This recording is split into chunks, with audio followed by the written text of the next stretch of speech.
আবার দেখেন বর্তমানে যে দুজন সমন্বয়ক আছেন যেটা সবচেয়ে বেশি নেগেটিভ রোল প্লে করছে আমাদের এগেইনস্টে, তার মধ্যে হাসনাত বা সার্জিস। এখানে সার্জিস ও ছাত্রলীগ করতো সরাসরি, ওর বাবা কিন্তু একটা রানিং ওয়ার্ড আওয়ামী লীগের সভাপতি এবং উপজেলা আওয়ামী লীগের ভাইস প্রেসিডেন্ট।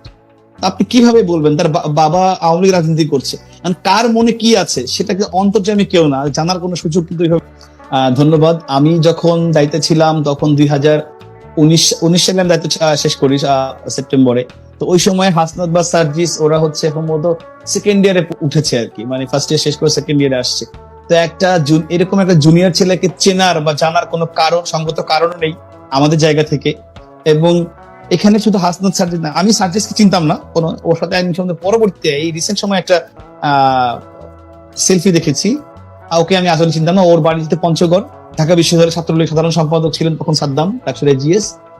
তার এলাকার পাশে বাড়ি হওয়ার কারণে তার সাথে রাজনীতি করতো। এবং সাদ্দামেরও দোষ দিব না, কারণ সার্জিসের বাবা আওয়ামী লীগ পরিবার থেকে বা সরাসরি আওয়ামী লীগ করা লোক, তাকে সাইড দেওয়া এবং ও আপনার ডিবেট করতো, ভালো ডিবেটিং এর ইয়ে ছিল, 21 হলের ডিবেট ক্লাব সভাপতি ছিল। সুতরাং ওকে সুযোগ দেওয়াটা এটা খুব যৌক্তিক কারণে দিয়েছে। কিন্তু পরবর্তীতে যদি এক ধরনের বলবো যে বেইমানি করেছে ছাত্রলীগের সাথে। আর হাসনাতের কথা বলেন, হাসনাতকে আমি চিনতাম না। ওর যখন একটা আপনার জানেন ঢাকা বিশ্ববিদ্যালয় দীর্ঘদিন যাবত যে একটা প্রবলেম ছিল যে রেজিস্ট্রার বিল্ডিং এর যে হয়রানিটা দীর্ঘসূত্রিতা হয়, সেটা নিয়ে অনেকদিন ধরে কথা হচ্ছিল। তো ও যখন এই ইস্যুটা নিয়ে আপনার আমরণ অনশনে বসে রেজিস্ট্রার বিল্ডিং এর সামনে, তখন একজন সাধারণ শিক্ষার্থী হিসেবে আমি যে ঢাকা বিশ্ববিদ্যালয়ের শিক্ষার্থী এইভাবে বসছে একটা যৌক্তিক দাবি নিয়ে, আমি সেই দাবির প্রতি সহমর্মিতা জানিয়ে সেখানে গিয়ে সংহত জানিয়েছে। আরো অনেকে জানিয়েছে, আমি জানিয়েছিলাম। যেহেতু ডাকসুর জিএস হিসেবে ঢাকা বিশ্বের শিক্ষার্থী আমাকে ভোট দিয়ে নির্বাচিত করেছে, তাদের কেউ একজন, যে কেউ, সে যে দলের বা মতের হোক, সে একজন যদি যৌক্তিক কথা বলে, দাবি জানায়, তার পাশে থাকা আমার দায়িত্ব। এবং এই জায়গাটা আমি একটু অ্যাড করতে চাই। দেখেন যে যখন আক্তার হোসেন, বর্তমান যে নাগরিক কমিটির সদস্য সচিব আক্তার, আমার ডিপার্টমেন্টের ছোট ভাই, ও যখন আপনার এসে আপনার আমি যখন ছাত্রলীগের সেক্রেটারি, তখন একটা প্রশ্ন ফাঁস নিয়ে বি ইউনিটের প্রশ্ন ফাঁস হয়ে গিয়েছিল ঢাকা বিশ্ববিদ্যালয়। সেই প্রশ্ন ফাঁস নিয়ে ও আন্দোলন, ও রাজু ভাস্কর্য ও আমরণ অনুসারে বসছে একজন। তো তখন কিন্তু আমি প্রথম গিয়ে সংহত জানিয়েছিলাম যে যেহেতু তখন আক্তার কে বা পরিচয় কে আমি জানি না, জানিয়েছে একজন শিক্ষার্থী একটা যৌক্তিক কথা বলেছে, একটা আন্দোলন করেছে, যেটা বঙ্গবন্ধুর আদর্শ, যে একজন হলেও সে যদি ন্যায্য কথা বলে, ন্যায্য পক্ষে থাকে, তার পক্ষে থাকো। তো আমি সবসময় সেই চেষ্টাটা করেছি। আমি কোনো ব্যক্তি দেখি নাই, দেখেছি তার কাজটা কি, তার উদ্দেশ্যটা কি। সে যখন বলেছে আমি বলেছি তা হতো। এবং আমি বলার কারণে ওই সময় ওর পাশে বসেই আমি কিন্তু প্রক্টর স্যারকে ফোন দিয়েছিলাম যে স্যার এটাকে মানতে হবে, এটা যৌক্তিক, পরীক্ষা আবার হতে হবে। এবং আমাদের ছাত্রলীগের পরবর্তী সাদ্দামও সংহত জানিয়েছে, এবং আমার এবং সাদ্দামের চেষ্টায় কিন্তু ওই সময় ওই পরীক্ষাটা আবার হয়েছিল, দাবিটা মেনে নিয়েছিল। তো এরপরে আপনার দেখেন যে আরেকটা সমন্বয়ের সঙ্গে কাজ করেছে মহিউদ্দিন রহমানের একটা ছেলে। তো ও যখন আপনার এই যে রেলের দুর্নীতি নিয়ে কথা বললো, তখন তো ওর ব্যক্তি পরিচয় কি জানতাম না, একজন সাধারণ শিক্ষার্থী। আমি কিন্তু সেখানে গিয়ে এবং পরবর্তী ব্যারিস্টার সুমন ভাই জানেন, আমরা গিয়ে কিন্তু সংহত জানিয়েছি এবং পক্ষে দাঁড়িয়েছে যে 6 দিন বা 7 দিন একটা ছেলে দাঁড়িয়ে আছে।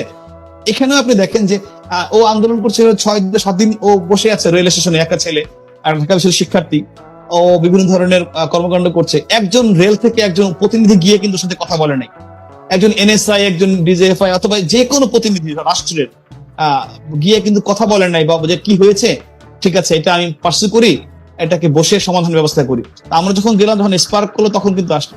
তো এইভাবে কে ব্যক্তি নামের সাথে আমার কোনো সংশ্লিষ্টতা নাই। আমি আগে বলছি, আপনি এখানে হাসনাত বলেন বা রনি বলেন বা যে যাদের কথা বললাম আক্তার, এরা যখন ন্যায্য কথা বলছে, আমি এই দাবিগুলা, এই চেষ্টা যদি আমাদের ছাত্রলীগের একজন কর্মীর পক্ষ থেকে আসতো, আমি অনেক বেশি খুশি হতাম। যে ছাত্রলীগের, কারণ গভর্নমেন্ট থাকলে, গভর্নমেন্টের সঙ্গে সংশ্লিষ্ট আছে, তাদের তো উচিত যে কোথায় কোথায় কি অসঙ্গতি, কি সমস্যা, সেগুলো নিয়ে কথা বলে সেখানে আওয়াজ তৈরি, সেখানে দাবি জানাই। তো ওরা এগুলাকে নিয়েছে এজেন্ডা হিসেবে, সেই এজেন্ডা দিয়ে ওরা লাইমলাইটে আসছে। এখন অনেকে অভিযোগ করছে যে এই যে তাদেরকে তাদের রাজনৈতিক পরিচয় বা রাজনৈতিক উদ্দেশ্য আছে কিনা এরকম একটি চিন্তা ভাবনা, খোঁজ খবর না নিয়ে তাদের পক্ষে দাঁড়িয়ে তাদেরকে আলোচনার লাইমলাইটে নিয়ে এসে পক্ষান্তরে সরকারের বিরুদ্ধে যে ষড়যন্ত্র, সেটিকেই সফল হতে আপনারা সহযোগিতা করেছেন, এরকম একটি আলাপ কিন্তু আওয়ামী লীগের বিভিন্ন জন, এই আলাপটা কিন্তু ধোপে টিকবে না। আপনাকে এখানে ন্যায্য এবং অন্যায্য দুটো দিকে যেতে হবে। কারণ আপনি আপনি আপনি আপনি আওয়ামী লীগ করেন কি বঙ্গবন্ধুর আদর্শতে করবেন নাকি? তো বঙ্গবন্ধুর আদর্শ আপনার কি শিখিয়েছে? আমাকে তো সেটা দেখতে হবে, আমাকে রুটটা, যে আপনি যদি শুরুতেই এরকম ভাবে এই ন্যায্য দাবিগুলো মেনে নিতেন তাহলে তো আজকে এই দিনটা আসতো না। আপনি তো দায়িত্বশীল জায়গা থেকে সেটি সরকার বা দলের উচ্চ পর্যায়ে জানাতে পারতেন। অবভিয়াসলি যখন এগুলো হয়েছে আমি কিন্তু এগুলো জেনেছি বলে তো সমাধান হয়েছে। আপনার কি মানে এই যে আপনার প্রশ্ন ফাঁস হলো, আমি ভিসি স্যারকে প্রফেসরকে জানালাম। আপনার যখন রেলের আন্দোলন হলো আমি ডিজি কে জানিয়েছি, মন্ত্রী মহোদয়কে জানিয়েছি, তারা বসছে সমাধানের জন্য চেষ্টা করেছে, কমিটি করেছে। তারপরে আপনার যখন এই যে হাসনাত বসলো তখন আমি আমাদের ভাইস চ্যান্সেলর স্যারকে জানিয়েছি, স্যার সঙ্গে সঙ্গে দাবি মেনে নিয়েছে। তো এগুলো তো আমরাই করেছি, এগুলো তো এমন না যে ওদের আন্দোলনের কারণে হয়েছে। এবং বরঞ্চ আপনি বলতে পারেন যে এই আন্দোলনগুলো যদি আমরা অ্যাড্রেস না করতাম, আমি না যেতাম, এগুলো আরো বড় হতো, একজনের জায়গায় 10 জন আসতো, এবং এই যে কোটাটা হলো এরকম একটা স্পার্ক তখন হতে পারতো। সুতরাং আপনি বলতে পারেন যে আমি এই আন্দোলন থামিয়ে দিয়েছি, তখন গভর্নমেন্টকে আর ব্রেক পোহাতে হয়নি। আপনি যখন ওই যে বললাম নিরপেক্ষ আন্দোলন হলো, আমি শুরুতে থামিয়ে দিয়েছি বলে গভর্নমেন্টকে এই ব্রেকটা পেতে হয়নি। ইনফ্যাক্ট আপনি জানেন যে আমাদের এই আন্দোলন মাঝখানে আমাদের ধানমন্ডি পার্টি অফিসে রেপ হয়েছে, মার্ডার হয়েছে, এরকম গুজব ছড়িয়ে কিন্তু পুরো পার্টি অফিসকে অ্যাটাক করার জন্য মাত্র 50 গজ দূরে ছিল ওরা।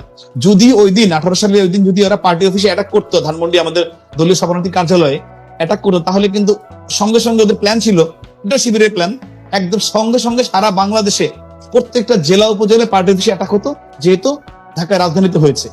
এই প্ল্যানটা যখন আমি বলছি, আমি কিন্তু দায়িত্ব নিয়ে, আমি এককভাবে একদম দায়িত্ব নিয়ে সিটি কলেজ থেকে আমাদের কেন্দ্রীয় ছাত্রলীগের, আপনি চিনতে পারেন দেলোয়ার রহমান দীপু, উনি স্কুল ছাত্র সম্পাদক ছিলেন, তিনি সিটি কলেজ টিচার ছিলেন, তাকে ফোন করে সঙ্গে সঙ্গে আমি ক্লাস 7 এবং ক্লাস 9 এর একটা বাচ্চা ছেলে একটা মেয়েকে আইডি কার্ড পরিয়ে আমি পার্টি অফিসে নিয়ে গিয়েছি এবং ওদেরকে দিয়ে লাইভ করিয়েছি শিক্ষার্থীর প্রতিনিধি হিসেবে।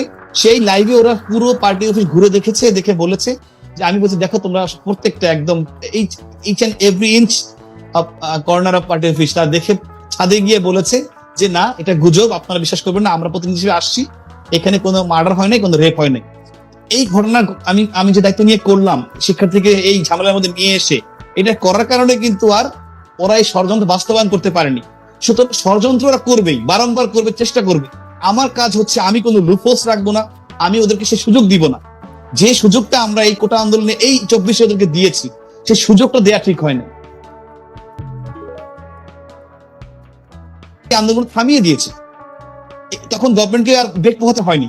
আপনি যখন ওই যে বললাম নিরপেক্ষ আন্দোলন হলো, আমি শুরুতে থামিয়ে দিয়েছি বলে গভর্নমেন্টকে এই ব্রেকটা পেতে হয়নি। ইনফ্যাক্ট আপনি জানেন যে আমাদের এই আন্দোলন মাঝখানে আমাদের ধানমন্ডি পার্টি অফিসে রেপ হয়েছে, মার্ডার হয়েছে, এরকম গুজব ছড়িয়ে কিন্তু পুরো পার্টি অফিসকে অ্যাটাক করার জন্য মাত্র 50 গজ দূরে ছিল ওরা। যদি ওই দিন 18 সালে ওই দিন যদি ওরা পার্টি অফিসে অ্যাটাক করতো, ধানমন্ডি আমাদের দলীয় সভাপতি কার্যালয়ে অ্যাটাক করতো, তাহলে কিন্তু সঙ্গে সঙ্গে ওদের প্ল্যান ছিল, এটা শিবিরের প্ল্যান, একদম সঙ্গে সঙ্গে সারা বাংলাদেশে প্রত্যেকটা জেলা উপজেলায় পার্টি অফিসে অ্যাটাক হতো, যেহেতু ঢাকায় রাজধানীতে হয়েছে। এই প্ল্যানটা যখন আমি বলছি, আমি কিন্তু দায়িত্ব নিয়ে, আমি এককভাবে একদম দায়িত্ব নিয়ে সিটি কলেজ থেকে আমাদের কেন্দ্রীয় ছাত্রলীগের, আপনি চিনতে পারেন দেলোয়ার রহমান দীপু, উনি স্কুল ছাত্র সম্পাদক ছিলেন, তিনি সিটি কলেজ টিচার ছিলেন, তাকে ফোন করে সঙ্গে সঙ্গে আমি ক্লাস 7 এবং ক্লাস 9 এর একটা বাচ্চা ছেলে একটা মেয়েকে আইডি কার্ড পরিয়ে আমি পার্টি অফিসে নিয়ে গিয়েছি এবং ওদেরকে দিয়ে লাইভ করিয়েছি শিক্ষার্থীর প্রতিনিধি হিসেবে। সেই লাইভে ওরা পুরো পার্টি অফিস ঘুরে দেখেছে, দেখে বলেছে যে, আমি বলছি দেখো তোমরা প্রত্যেকটা একদম each and every inch corner of party office, তা দেখে ছাদে গিয়ে বলেছে যে না, এটা গুজব, আপনারা বিশ্বাস করবেন না, আমরা প্রতিনিধি হিসেবে আসছি, এখানে কোনো মার্ডার হয় নাই, কোনো রেপ হয় নাই। এই ঘটনা আমি যে দায়িত্ব নিয়ে করলাম শিক্ষার্থীকে এই ঝামেলার মধ্যে নিয়ে এসে, এটা করার কারণে কিন্তু আর ওরা এই ষড়যন্ত্র বাস্তবায়ন করতে পারেনি। সুতরাং ষড়যন্ত্র ওরা করবেই, বারংবার করবে, চেষ্টা করবে। আমার কাজ হচ্ছে আমি কোনো লুপহোলস রাখবো না, আমি ওদেরকে সে সুযোগ দিব না। যে সুযোগটা আমরা এই কোটা আন্দোলনে এই 24 ওদেরকে দিয়েছি, সেই সুযোগ